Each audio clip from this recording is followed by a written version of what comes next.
President Kyagulanyi Ssentamu Robert Bobi Wine gwe tuli naye ayogera luzungu era katutandike tuti.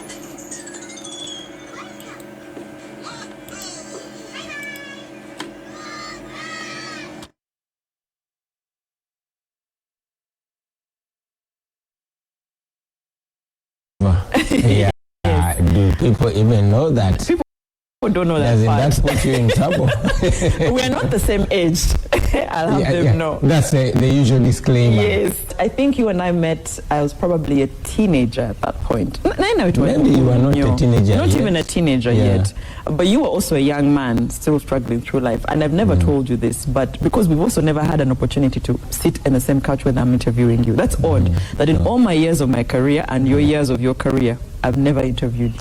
You probably always looked at me through the lenses of the old bad Bobi Wine, yeah? But so there have been different points of your life and my life in my career where I have interacted with people who've talked about you, not knowing that I know you, and they've described you a certain way. And as the interview goes on, I'll give you bits and pieces of it. Sure. But I want you to take us at the beginning, anywhere, Mubutobu. And take us there, and let's start the story of Robert Kyagulanyi. Some of my favorite early memories are the memories in Kamocha when I was growing up with my mother, who was more or less a single mother. Not that she was separated from her husband, but because our father was in prison when we were growing up. We grew up in the ghettos of Kamocha, like you rightly put it, first in the old Acholi quarter, now Chifumbira. Yes. Then shifted to Africa zone. Which is what people know now. Yeah, where Firebase is. And like you mentioned, I used to see you as a little child passing by growing. And also Kamocha wasn't what it is today. In more ways than one, it still looks the same, but I think a lot has changed. I remember somebody describing you, a mutual friend at the time, saying that, and I'm going to use this in Luganda because it doesn't make sense when you translate it. Kakoze buli kimu kasala enviiri kasiiga enjala kase n'amazzi and the person wasn't describing hearsay. They were describing parts of it they knew, that they've literally said amazzi bugabula ku kyalo ajja gasena bweyagala okusala enviiri ajja zisala. Like you were the actual definition of a hustler at the time, because today we say a hustler naye nga kirongooseemu, isn't it? But you were the real definition of a hustler. Not just me, many young men and women of my generation were quite, tough hustlers when we were growing up. You see, the Kamocha of then, like you were mentioned, was a zoned Kamocha. I'll start from up where there's City Primary, later area primary school. There was a road dividing the up top. Lohana, that area. Yeah, government officials used to stay there in colonial days. It was the whites that used to stay there. Then after that road coming down to Kanjocha Street, that's where the Indians used to stay. And then after Kanjocha Street, there's that Kira Road. Up, it was the Indians. Then down, it was even that route that has polyclinic or stage. Exactly. Katia wabiranga wabayindi, but later on government officials.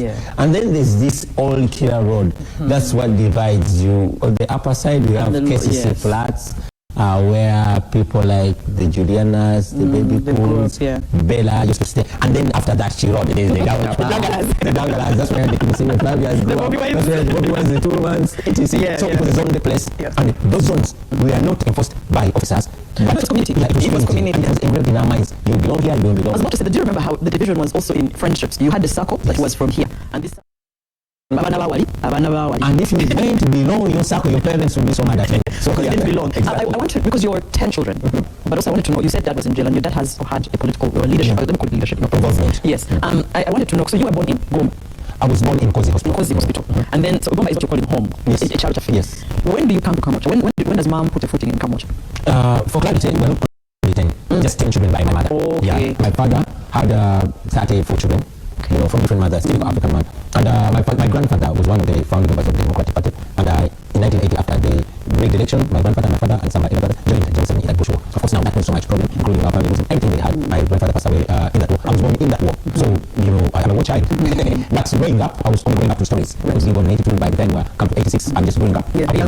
So it's all the stories and pictures that I see of our family's glorious past, but born in the ghetto. So it is just that glorious past that was always used by my mother to tell us that where we are in the ghetto is not who we are. We are once greater people than we had been raised to. And I spent all my life trying to get back to the right place that my mother told me I belonged to. Everyone who was born in that era of war or transition from war to whatever, their stories have been, especially a family that was involved. Did you go around that when you saw what the family stood for? Yes, it was clear. It was very, very clear. It was very clear. It was talked to all of us. Of course, now I grew up in a family where my father was so staunch that my father made sure we learned that we are Catholics. We learned that we are Baganda, but most importantly, we learned that we are deeply neighbors. That's what my father tried so much to teach us. But my mother always taught us that we are in the best we ended up in because of politics. And she always told us that the only thing that can pull us up from our means was the work of our hands. And I worked so hard, but I listened to my mother, like most boys do. Like hard work, and I succeeded. Musically, I became a star, fairly successful and all that. Until the ghost of my father showed up in me again. and the politics took over the hard work. Exactly. What was it like growing up? I mean, I get the time that you and I was growing up, but you're already sort of a young adult. I want to know about younger Bobi Wine. I can hear you saying for dreams. What was the thing you were looking at? As a young boy, what did you enjoy? What kind of childhood did you actually have? I had a rather interesting childhood.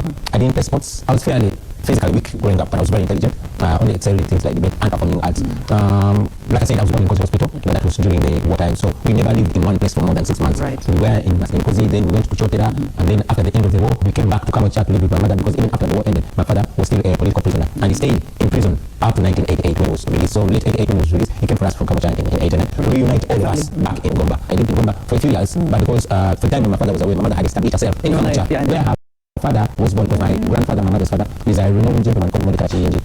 So we came back to Kamocha to live with our mother. Was that your choice at that point? You ended up making a choice for yourself, or daddy saying it's okay? I never made any choices in my life. I always went by the parents. Yeah, I was a troublesome child. Very troublesome. I believe that I would have found out the way I wanted to from my mother. My mother beat the hell out of me. I have so many scars from my mother. She had to. Yeah, I had elder brothers, the likes of Eddie Awe, Nyanzi. In the line of the 10 from your mother, you're number what? Chairman Nyanzi comes first, then Eddie Awe comes second, then I have a sister called Namule, she started, then I have a brother who's a pastor called Pastor Sentamo, he's fourth, then my brother Julius, fifth, and then I come number six. Then I'm followed by Bandoman, Manager John, Nitu Wine, and that's why it's the last one. Okay, that's what her number. So I also have a special sister. Yes, only girl, boys. I mean, I understand, Mom, you said Mom was in medicine. Mom was a midwife. A midwife. If in hindsight, now you look back at the years, how did she do it? Everything. Man, I don't know, because she would work either the night shift in Murago and the shift she was running in Murago. And going to work in Murago, she would be on the clinic at night. One thing that I remember is that feel on post if my mother was running at Murago, she would have a tiffin. Yes, so we would go get the tiffin, we would come Murago, and then she would put food for us. She asked me the food, so we would get the food, we would carry from us and eat. So what's the food? Initially, there wasn't any money, but probably I was going to the most enterprising one. I've never seen. Our mother, I think I was much younger when she bought that plot, because we had a good visit. But I grew up. What was it for? Because that's there was a garage. There was a garage, and there was no land. But after my mother bought it, my elder brothers, Eddie and Nancy, had a shack. You know, our house was a mad house initially with a tin roof, and my elder brothers, so we went to transform that one. Actually, in the house, there is a part that we decided to preserve. That part is tin roofed, and it is armored, and maintained the remains of welcome. So you literally saw her from scratch to where you ended up. Yes, But you know, now when I think about the dynamics of being in marriage, it's assumed you learn work from a father. Assumed, but you were having these lessons of being a good getter, trying and doing everything for work. I'm learning that all the hard work. Yes, he was very hard working. In fact, he was very daring. That's what planning is. But for me, the example I saw, I'm told about my mother's witness by my elder. But for me, what I saw, everything I saw from my mother. Yeah. I don't know what the first choice was. One love from my mother. I mean, this is the young woman. Well, that's a mom's child, right? So really, influences that. I didn't have any bad decisions. It's also hard to think have or give.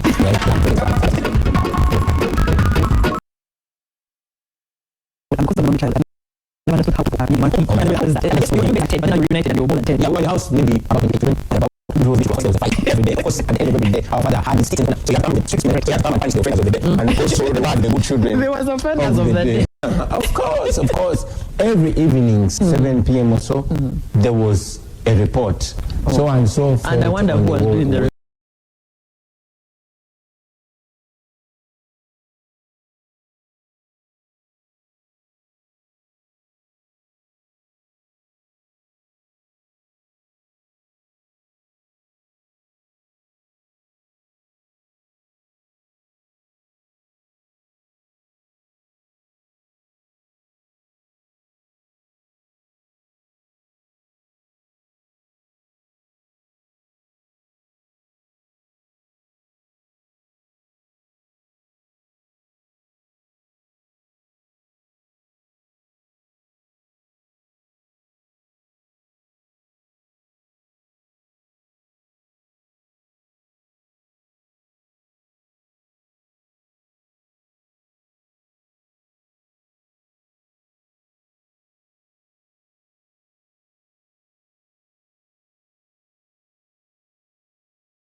so and so stole mango, so and so was reported. So many were giving reports, including myself. You were giving reports, or you were on the offender? You were number one on the offenders list. I was one of the offenders, but because I was young, it was usually hard to be beaten. To be beaten. But as I grew up, I lost that immunity. To sing on parties, to sing on weddings. And these are your siblings? Yes, these are my siblings. But these used to sing only Christian hymns. Yes. So while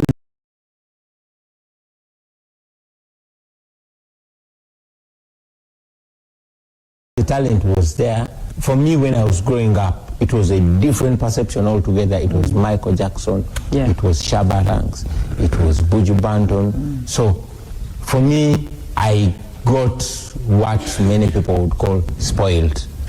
Because your choices were far from church. Exactly. And it turned out to be a complete different story from all my Why do you think so? Do you think it was the influence of the other youths that you were with in Kamwacha? Where do you think that streak came from? Because if I'm to be honest, remember that generation where we grew up, I mean, even Bebe Cool and everybody who was in that area, everyone had dreadlocks. Well, the guys, everybody had dreadlocks. Everybody looked a certain way, dressed a certain way.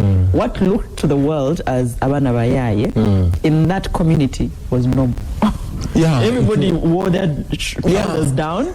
Everybody was in you could have vests. Everybody was in vests. Everybody was in a vest. Everybody was walking in a certain way as if they are on springs. You know, it was normal in that community. Do you think that's what influenced you? Because you were around people who were doing certain things? Yes, the influence largely came from the Jamaicans. The Jamaicans were facing same conditions as poverty, deprivation, you know, a dilapidation in their infrastructure, etc. But they were making it look cool.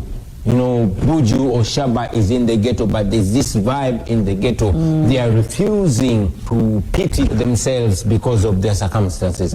That gave us energy. We started celebrating the ghetto. That's why we started feeling, even proudly referring to ourselves as the ghetto.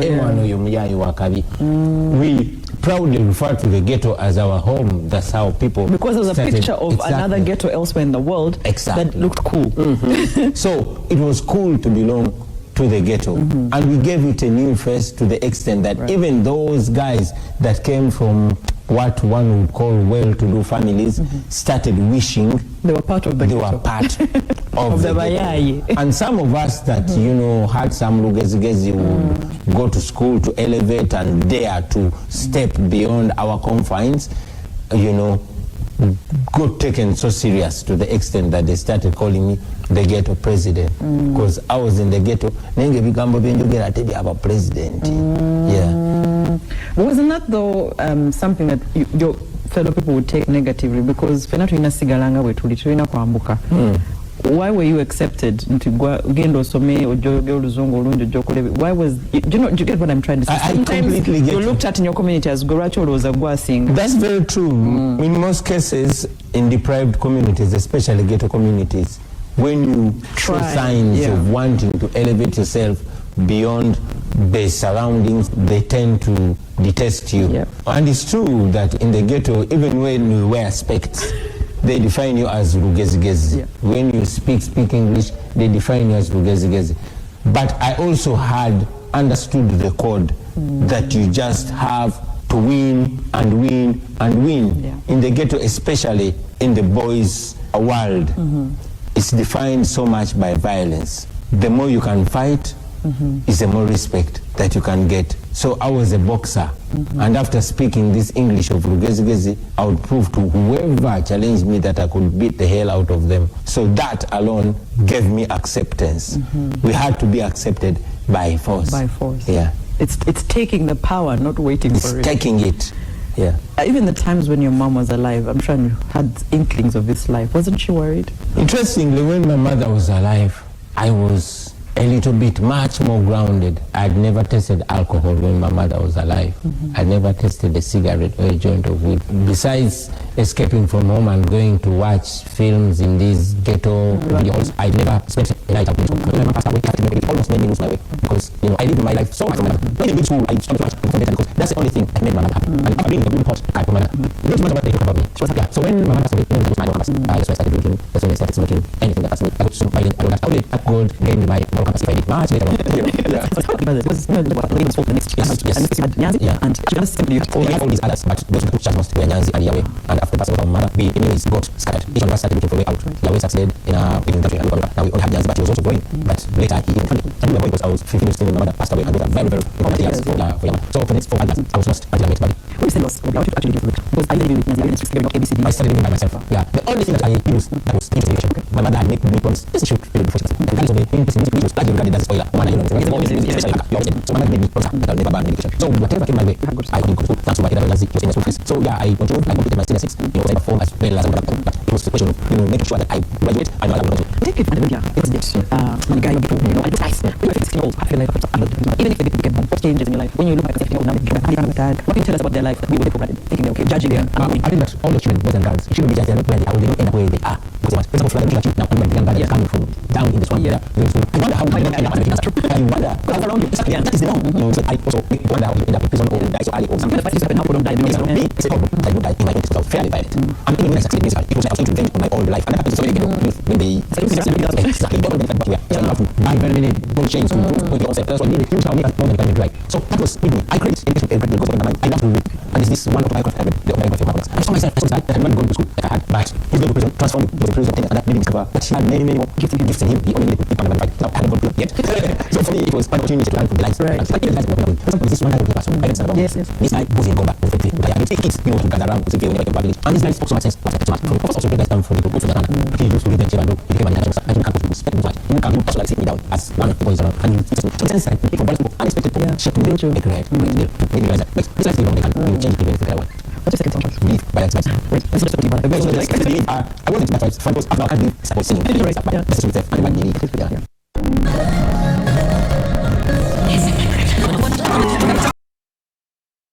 Stand out. Give your voice. That will give me a voice. And every Friday, that will make me stand out. Give your voice. That will give me a voice. And every Friday, there was an entertainment session at school. That's why I saw him see guys rapping. And I see him rapping as well. So I was like, and that's when I got in touch with my close friend, then Master Parrot. And but most importantly, I did that music because I wanted a voice and to present not just myself, but those that are like me. But why did you think that you would be the one to present like you? No, I first wanted to present myself. Then just keep with me. And then also represent those that are like there are many of my friends about that not speak, but they speak for themselves. And in many ways, I see their approval of everything I take from their own mouths. Do you think that later when you looked at your fan base, most of them were following you because it was a mirror of what they could be?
Yes, yes. Many of the possibility. Yes.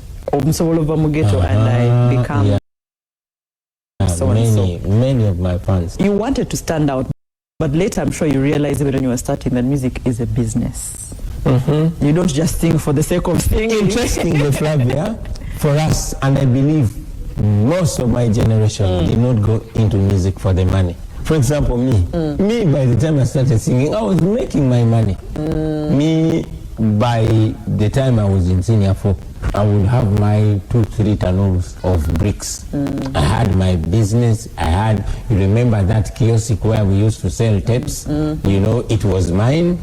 I was making my small national cash inside. However, music was a passion. Yes. Besides the voice, and I was able to get stand out. So it was passion, purely passion. Of course, along the way, we started to realize break. We started to have to pay on stage. I don't mind just the music is fine. But we never go with us. You don't see my class. And the step up there and give them a song and after your position. Don't get it. I say, I'm on stage. Not be accessible. You remain a star. So everybody thinks Kago was your first song. Was it your first studio song? It was your first hit song. It was my first hit song, but not my first studio song. Yeah. I did my first studio song when I was 13 years, 13 or 14. And the studio was already there? No, it wasn't there. We recorded in Manokia. I was working, and there was this editor man called Paparoni Daula. So he started, he was friends with my elder brother, he was already in music. But he was not rapping. So I was with my family, so they were doing something for called The Boxer, who was going to fight some, I think, Italian boxer. So they took me to feature in that song. But eventually they never so I did a couple of other songs. We did a full album, but it came out. So I've been singing for about 6 years by the time I did the album. Why did you come out? No, I was starting for some years, maybe 5, 6, 7 days. That was like realized so listen to what does that mean? because things don't want to be singing and listen, boom, when you come on negative comes, listen, it was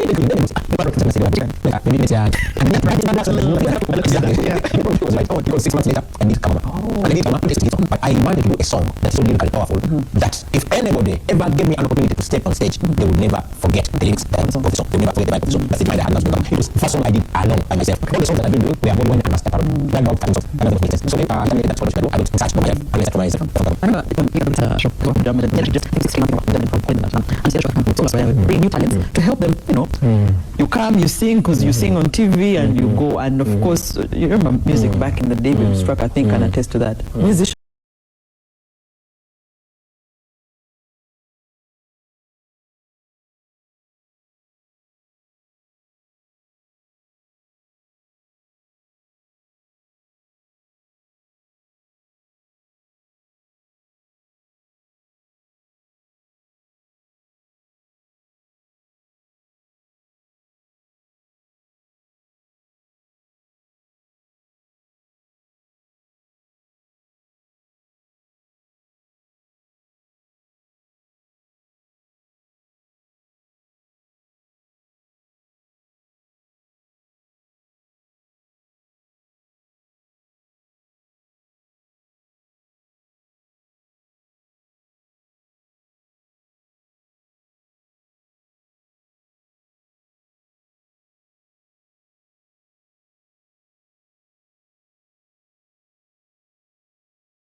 used to be in a line.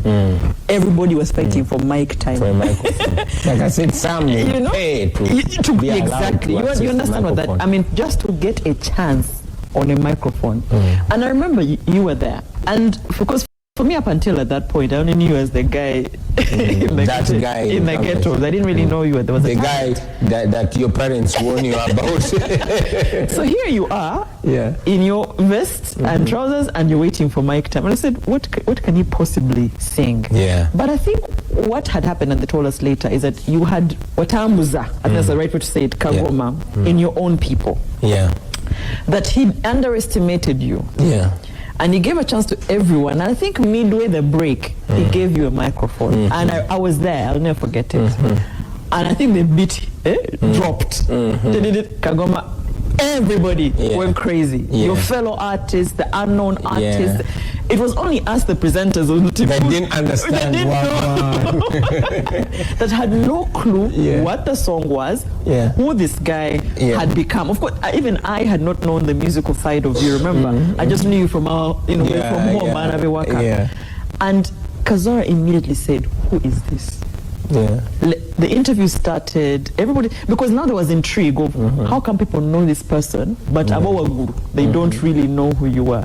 Was that deliberate, or you just said, Bebantu Bange, let the music go to them? Did you know that the music had infiltrated the bottom, the people, before coming up to TV? Actually, Flavia, by the time my name went up there in the mainstream media, I was already deep in the ghetto. You see, in the ghetto then, and I believe even now, that those small performances in tiny groups, events, bars, communities, events, etc. And that's the audience I would perform to. I would perform to as few as 4 or 5 people. What? Wherever I got the opportunity. I made sure I performed to them. Even before Bobi knew that I was an artist, when I was still vibing her, we took a walk from the National Theatre. We passed by Button Street, and the taxi guys were like, "Oh, Bobi, Stolechi." And Bobi was... That was your audience. Those were my audience. So the mainstream people didn't know me. So by the time I got opportunity to step on those stages, the ghetto people that were in the audience already knew me. What changed life? Because someone can say they saw you that day, and they woke up one day and it was the top 3 artists, and you're one of the top 3. But there's no way it was just a snap of a finger. No, it wasn't. It wasn't like that at all. What was the journey like?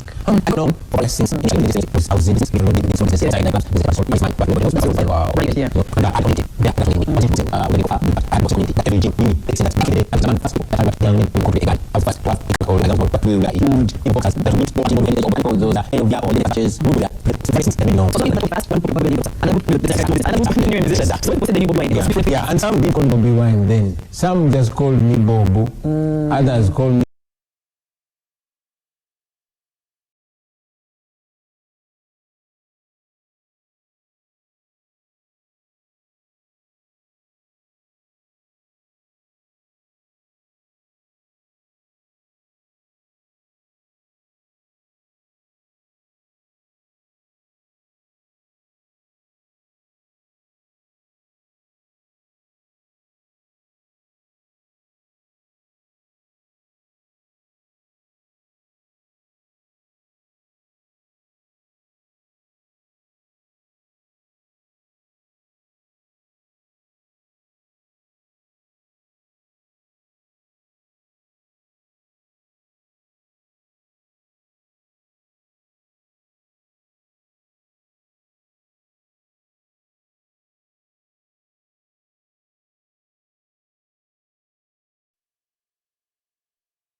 Jaja Bobu. Depending on which life they knew. Exactly. Others were just calling me Chibanda back then. It's a music that stamped down the Bobi Wine name. And how did you then decide to merge everything into the Bobi Wine of music? Or did that just I didn't decide it. It just defined itself naturally as time went by. Help me understand what Beef contributed, because there was a couple of years where even to be defined as top 3 artists, it's almost like the 3 of you fought your way to those positions, and both in physical fighting and in musical fighting. True.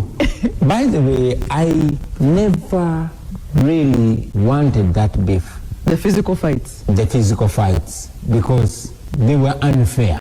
How? Not to me, but to the people that were fighting with me. They were really unfair, because none of them even ever put a scratch on me all through the years. I got into music. Chameleon had risen. Because of the 3 of you, he had gone first. Yeah, went first. Then Baby Cool. These guys, they were parents in each other.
Yes. Now with them, so I was now I'm going to jump to my car and pass it. Yes,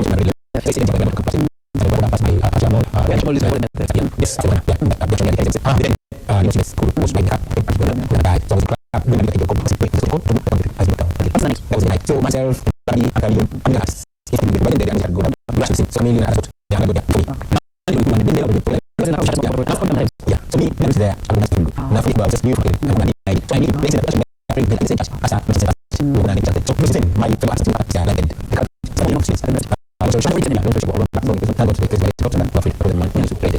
was a big wave.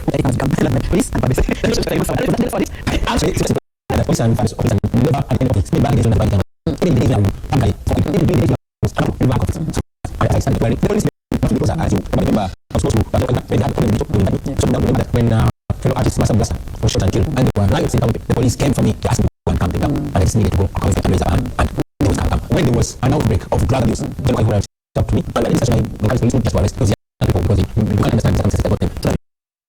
So I spoke to them. We were closer. It is ironic therefore that now when I am more mature, I'm older, interesting. My third song choice will be Born in Africa from Philip Kaya. Of course.